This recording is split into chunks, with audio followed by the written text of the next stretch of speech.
Não escolhi minha profissão por falta de alternativa ou porque fosse mais fácil arrumar emprego. Também não foi porque diziam ser profissão de mulher.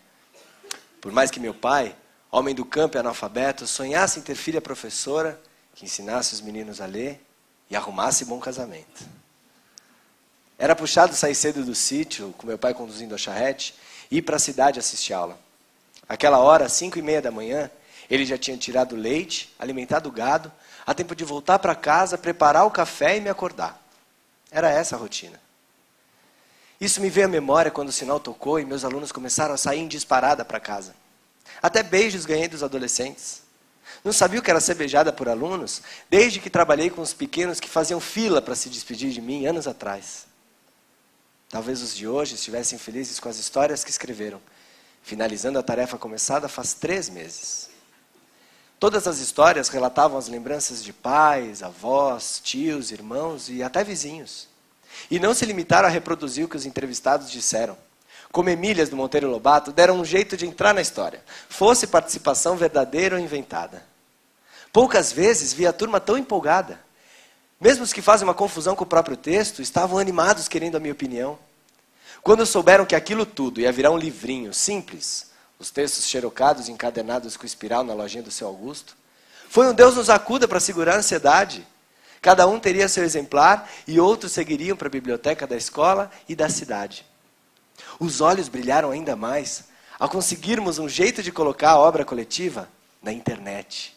Ouvi um deles dizer radiante que alguém, em qualquer lugar do mundo, e que lesse português, poderia descobri-los.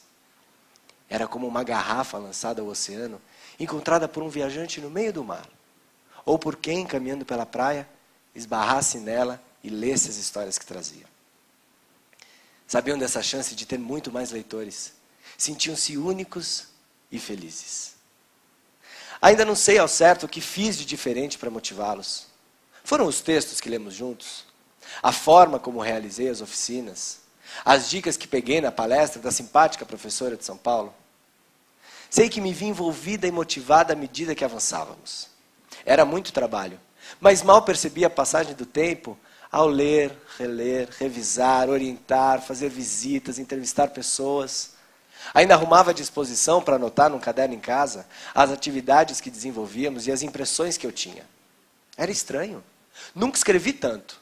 Como se dos relatos que eu fazia para mim mesma pudesse sair uma narrativa sobre a minha vida naqueles últimos meses. Chego a não acreditar muito que tudo isso esteja acontecendo. Quase 20 anos de magistério, preparar e dar aulas voltou a fazer sentido para mim. O mesmo sentido que experimentei quando entrei pela primeira vez numa sala de aula para ser a professora. Foi o dia mais feliz da vida de meu pai. Eu, a filha única que vingara sem o leite da mãe, sustentada em matéria e espírito por aquele homem analfabeto, mas observador do mundo, estava ali, encarando aqueles olhinhos, curiosos para saber de que tipo eu era. Tive medo, mas estar ali fazia todo sentido. Não me abalei. Havia ficado semanas me preparando, lembrando dos estágios e dos meus professores de faculdade, estudando parâmetros curriculares, ou tudo quanto fosse orientação pedagógica ou relato de prática. Dali em diante seria comigo. Jamais me sentira tão importante e responsável. Era eu e eu. Por mais que a coordenadora pedagógica da escola tivesse me cercado de todas as atenções possíveis. Assim prossegui por semanas, meses, talvez aquele ano todo, quem sabe o seguinte. Até que a rotina tomou conta de mim. Feita a personagem do Chico Buarque. Todo dia ela faz tudo sempre igual. Mas agora é diferente.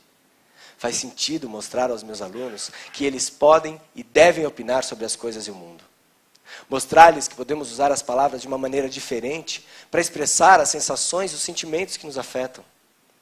O quanto é fascinante penetrar a memória dentro das pessoas e vê-las reconstituir um mundo que é só delas e que já não existe mais. E que o nosso olhar pode estar atento para perceber nas coisas aparentemente banais ou escondidas do dia a dia, situações exemplares, marcantes, engraçadas, dignas de ser contadas e guardadas. Foi assim que o sinal me pegou. Foi como um estalo. Tudo fez sentido. estar ali escrevendo e reescrevendo com os meus alunos. Mais que isso, pensar no futuro passou a ter muito sentido.